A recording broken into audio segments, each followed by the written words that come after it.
Hey guys, it's Bailey from Making Up the Midwest, and this is going to be a quick review along with some swatches of Anastasia's brand new Maya Mia palette. They were kind enough to send this not only to me, but to a few other bloggers, and we are all collaborating on a collective Makeup Wars post that we tend to do every other week of the month.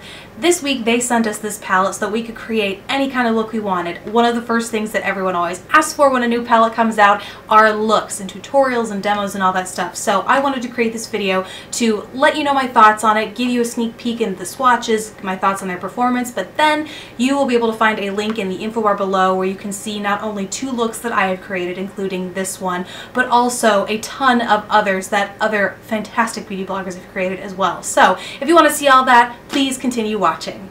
For starters, this palette costs $29, and for that you get 10 eyeshadows, all of which come in cardboard packaging. This is my first Anastasia eyeshadow palette, so I think this is how they are typically packaged. I personally really like it. I mean, obviously it's visually beautiful, but additionally, yes, it's sturdy. It has a magnetized closure, so it's not going to fly out if you want to pack it, but it is cardboard. And you open it up inside to see that there is a pretty nice size mirror. Here are your 10 shadows, then it also comes with a dual-ended brush, and this is a real deal kind of brush. No faux throwaway applicators. This is handle, ferrule, real talk. On one end there's a flat shader, and on the other there's sort of a smaller stiff dome. This is all I used to create the look on my eyes today, for the shadows at least. Obviously there was a liner involved, but this is all I used as a very practical brush.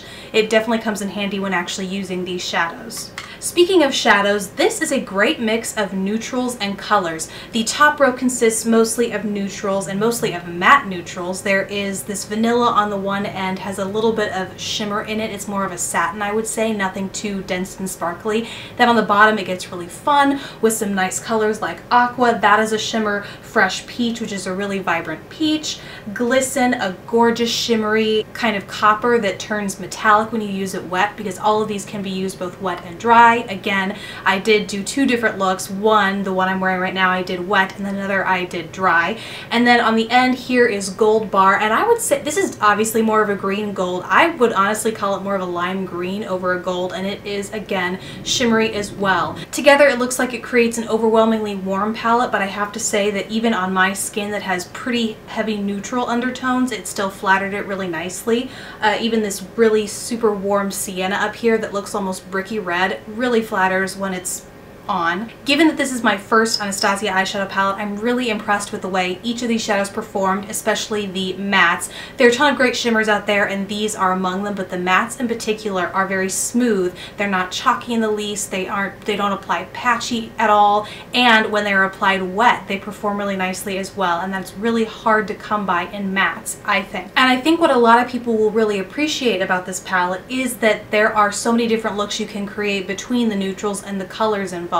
Granted, there aren't a ton of colors to choose from, but the blue, the peach, and the greeny gold do inject a nice amount of variety for what otherwise is a predominantly neutral palette, which I think a lot of people will like. Given all that, I think this is a fantastic palette, a great first experience for me personally from Anastasia, and I definitely recommend it, especially for the price tag. I think it's a pretty good bargain.